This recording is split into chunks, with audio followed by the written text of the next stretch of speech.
ఎన్ని ఉద్యోగాలు ఇచ్చింది.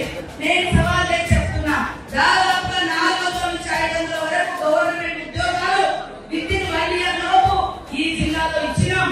టీచర్ ఉద్యోగాలు కావచ్చు, కానిస్టేబుల్ ఉద్యోగాలు కావచ్చు, గురుకుల టీచర్స్ కావచ్చు, ఈ 2 మన నియోజకవర్గాలకు కల్పించినాం. కాబట్టి పనిచేసే ప్రభుత్వాన్ని ప్రోత్సహించండి, సపోర్ట్ చేయండి.